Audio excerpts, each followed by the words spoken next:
तंजीम साजी तो खैर अभी देखें पीटीआई 1996 से एक्टिव है, आज तक उनकी तंजीम साजी मुकम्मल नहीं हुई।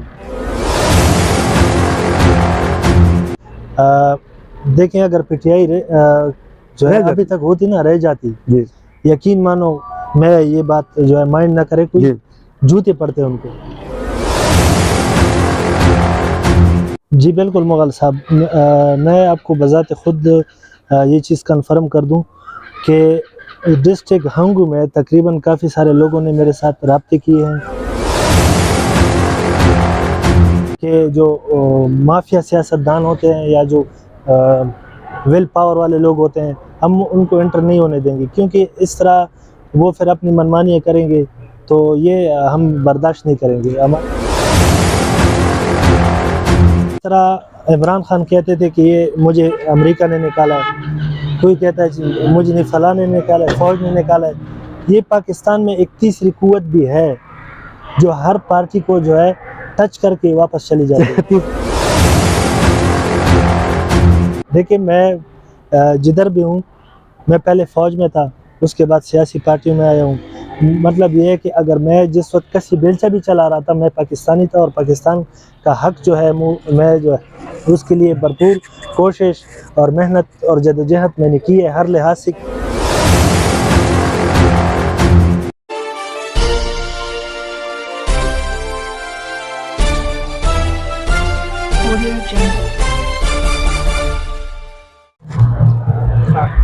स्टार्ट करें। बिस्मिल्लाहिर्रहमानिर्रहीम। आज हमारे टॉक शो में मेहमान शख्सियत हैं बराबरी पार्टी खैबर पख्तूनख्वा के सदर आबद वज़ीर साहब।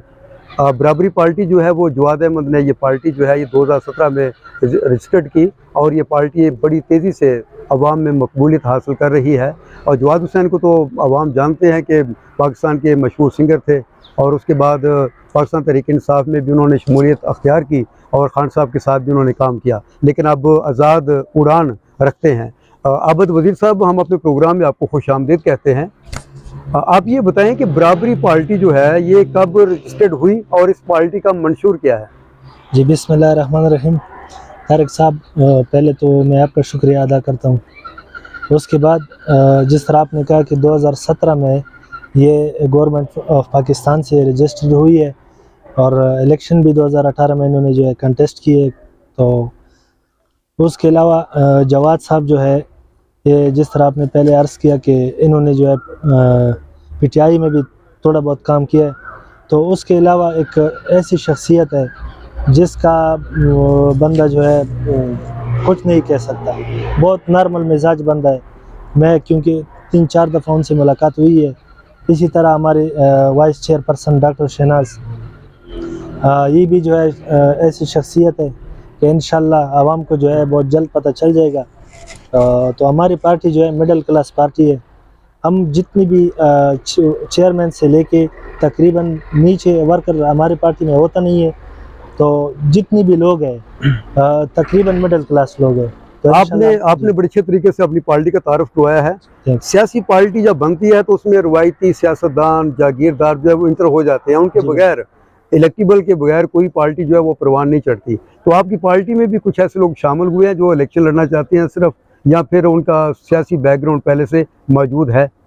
जी बिल्कुल मुगल साहब, मैं आपको बजाते खुद ये चीज़ कंफर्म कर दूं कि डिस्ट्रिक्ट हंगू में तकरीबन काफ़ी सारे लोगों ने मेरे साथ राब्ते किए हैं।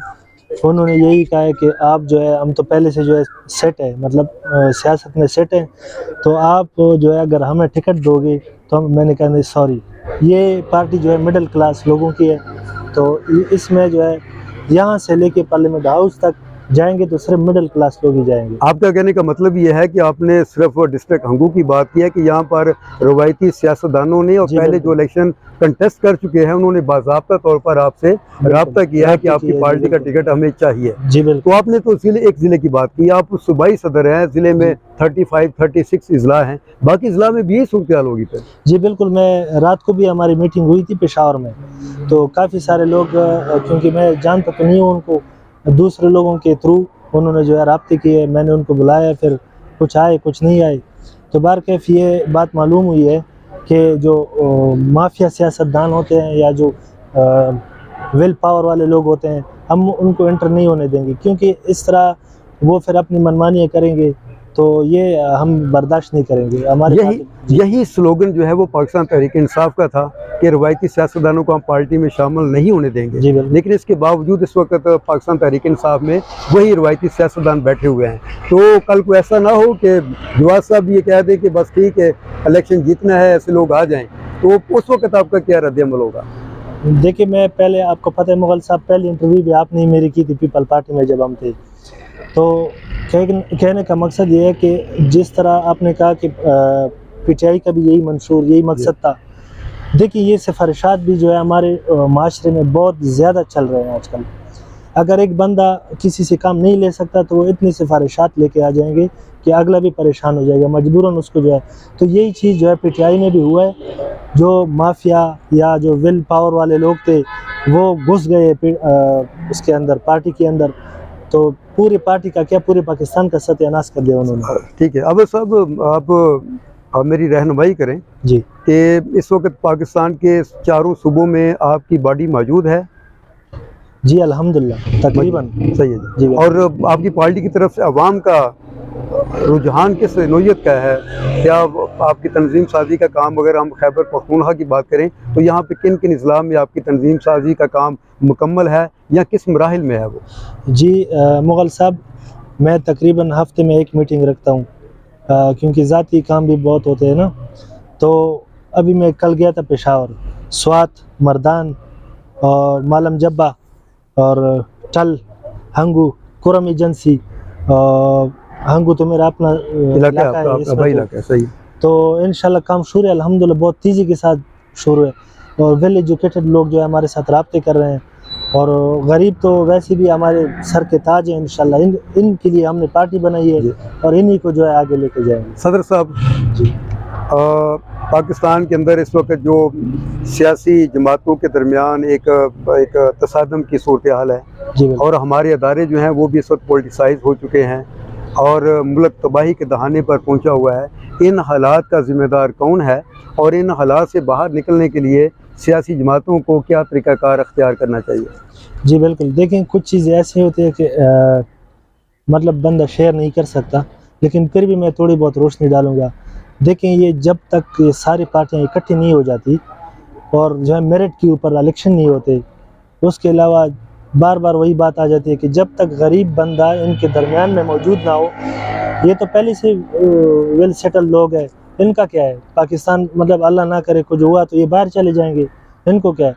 ये जब तक गरीब लोग अपने हक के लिए पार्लियामेंट हाउस तक नहीं पहुंचेंगे तो ये मसले मसाइल ख़त्म कभी अवाम के अंदर ये तासुर पाया जाता है कि सियासी जमातों ने अपने ज़ाती एजेंडे के लिए हमारे मफादात को पसे पुष्ट डाल दिया है। खान साहब की 4 साल की हुकूमत थी, महंगाई का रोना था, और पीडीएम की हुकूमत आई है तो उस वक्त महंगाई ने और भी पंजे गाड़े हैं और अवाम का जीना महाल हो चुका है। अवाम का ये कहना है कि पार्लियामेंट सिर्फ इलीट क्लास के मफादात के तहफ़्फ़ुज़ के लिए काम कर रही है। अवाम तो सियासी पार्टियों से मायूस हो रहे हैं। जी बिल्कुल, देखें, अब पीटीआई का जो मंशूर था, जो मकसद था, वो ज़्यादातर इस पे उन्होंने फोकस किया कि करप्शन नहीं होना चाहिए। आप देखें, सबसे ज़्यादा करप्शन पीटीआई के दौर में हुआ है। उसके अलावा उनका जो भी मकसद था वो फेल हो चुका था। उसी साल जब इनको इक़्तिदार मिला है, ये चोर डकैत पूरी दुनिया में इन्होंने जो है पाकिस्तान को ज़लील और रुस्वा कर दिया।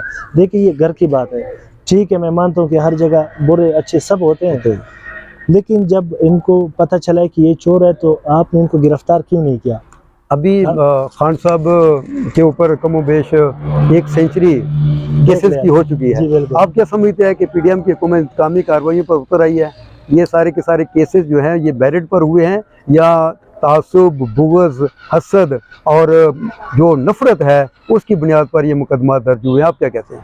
देखिए मुग़ल साहब, पाकिस्तान में जिस तरह इमरान खान कहते थे कि ये मुझे अमेरिका ने निकाला है, कोई कहता है मुझे नहीं फलां ने निकाला है, फ़ौज ने निकाला है, ये पाकिस्तान में एक तीसरी कुव्वत भी है जो हर पार्टी को जो है टच करके वापस चली जाती है। तीसरी कुव्वत की बात कर लेते हैं। तीसरी कुव्वत के साथ आपके तल्लुकात कैसे हैं? अल्हम्दुलिल्लाह सुम्मा अल्हम्दुलिल्लाह। देखिए, मैं जिधर भी हूँ, मैं पहले फ़ौज में था, उसके बाद सियासी पार्टियों में आया हूँ, मतलब ये है कि अगर मैं जिस वक्त कसी बेलचा भी चला रहा था, मैं पाकिस्तानी था और पाकिस्तान का हक जो है मैं जो है उसके लिए भरपूर कोशिश और मेहनत और जदोजहद मैंने की है, हर लिहाज से की है। और मैं जिधर भी था, जिस जगह भी था, जिस हाल में भी था और जिस हाल में हूँ, इंशाल्लाह मैं पाकिस्तानी हूँ। चलिए हम सियासत की तरफ दोबारा वापस आते हैं। आप जनरल इलेक्शन लड़ना चाहते हैं, आपकी सियासी बसीरत क्या कहती है कि पंजाब में 14 मई को इलेक्शन हो जाएंगे? और दूसरी बात यह है कि इलेक्शन एक ही दिन होने चाहिए या ये जो तजर्बा किया जा रहा है जी, ये तजर्बा कामयाब हो जाएगा? देखें मुगल साहब, ये जब तीसरी कुव्वत चाहेगी ना तो इलेक्शन भी हो जाएंगे, ये सब ठीक हो जाएगी। जितनी पार्टियां हैं ये जो है ना, इनकी जो नखरे हैं ये सब ख़त्म हो जाएंगे। अभी वो छुपे खामोश है, देख रहे हैं कि ये क्या कर रहे हैं। अगर आपको पता है कि पाकिस्तान दुनिया का नंबर 1 मुल्क ऐसा है कि इसने हर किस्म के हालात को जो है कंटेस्ट देखा किया है, देखा है, हालात देखा का है, मुकाबला। कंटेस्ट किया है, जो है उसको सही है। हाँ, तो कहने का मकसद है कि ये जब तीसरी कुव्वत चाहे तो फिर ये सब कुछ ठीक हो जाएगा। आप क्या देख रहे हैं कि जनरल इलेक्शन जो है वो कब तक मुतवक्को है? वैसे तो हुकूमत का टेनोर जो मुकम्मल हो रहा है उसकी मुनासबत से अक्टूबर में इलेक्शन होने चाहिए। जी, बस अक्टूबर नवंबर ये 2 महीने जो है इंशाल्लाह इसमें क्लियर है। आप लोगों की तैयारियां कैसी हैं इलेक्शन के हवाले से? अभी तो तकरीबन टाइम भी बहुत है, क्योंकि मैं अपनी अगर ज़ाती बात बताऊं तो पूरा सूबा है, मेरे कंधों पे जिम्मेदारी है। तो फिर भी हम कोशिश कर रहे हैं अल्हम्दुलिल्लाह। देखें आप, पहले तो बराबरी पार्टी का किसी को नाम कभी नहीं पता, कोई कहता था बिरादरी पार्टी, कोई क्या कहता, फिर मैंने उनको जो है गाइड किया। तो अभी अल्हम्दुलिल्लाह हमारा तो काम बिल्कुल फिक्स जा रहा है, ज़बरदस्त किस्म का जा रहा है। लेडीज़, जेंट्स, छोटे बड़े, यंग जो है आपकी पार्टी के एक चेयरमैन के अलावा बाकी जितने भी आपके ओहदेदारान हैं वो गैर मारूफ हैं और उनको लोग नहीं जानते, उनके पास लोगों के पास इतना नहीं है। तो आवाम को मोटिवेट करने के लिए आपको ऐसे जलसों का, ऐसी तकरीबात का इनेकाद लाजमी करना पड़ेगा जिनमें कम से कम आपके मरकज़ी चेयरमैन साहब मौजूद हों। क्या आपकी कोई स्ट्रेटजी में ऐसी बात है कि अगले 1 माह तक 2 माह के दरमियान खैबर पख्तूनख्वा के किसी ज़िले में या किसी इलाके में आप इस तरह का वर्कर्स कन्वेंशन करें, जलसा आम करें जिसमें जवाद साहब खुद मौजूद हों और वो अपना मैसेज जो है वो आवाम को कन्वे कर सके? इस तरह का कोई मनसूबा है आपका? जी बिल्कुल, ये रमज़ान में हमारा यही प्रोग्राम था, लेकिन चूँकि रमज़ान है, इबादत का महीना, मैंने उनको जो है कहा कि नहीं सर, अगर आप लेट आ जाएं तो ठीक रहेगा। दूसरे उसके अलावा चेयरमैन साहब तो आपको पता है कि पूरा पाकिस्तान जो है घूमता है, कभी कराची, कभी बलूचिस्तान, कभी किधर। तो उनसे टाइम लिया है मैंने तकरीबन रमज़ान के बाद। इंशाल्लाह ये महीने के अंदर अंदर, अभी 27 तारीख़ को हमारा मर्दान में एक पावर शो है इंशाल्लाह, उसकी क़यादत मैं ख़ुद करूँगा। तो इस तरह इंशाल्लाह जब वो आएंगे तो मैं पूरी कौम को जो है पहले से इतला दूँ। ठीक है। अब साहब जनरल इलेक्शन के हवाले से बात करें तो जब भी इलेक्शन आते हैं तो सियासी पार्टियां जो हैं वो सियासी पार्टियों के पास जाती है, सियासी लोग डायलॉग करते हैं और सीट एडजस्टमेंट होती है पार्टियों के साथ। हमारे खैबर पख्तूनख्वा में ख़ास तौर पे मुख्तलिफ एरियाज़ जो हैं वो पार्टियों ने अपने गढ़ बनाए हुए हैं। जैसे हज़ारा बेल्ट है तो वो नून लीग का गढ़ तस्वर किया जाता है। जनूबी ज़िला है तो यहाँ पे जमीयत उलमा इस्लाम थी, अल्हम्दुलिल्लाह उसके बाद पाकिस्तान तहरीक इंसाफ ने इसको अपना गढ़ बना लिया।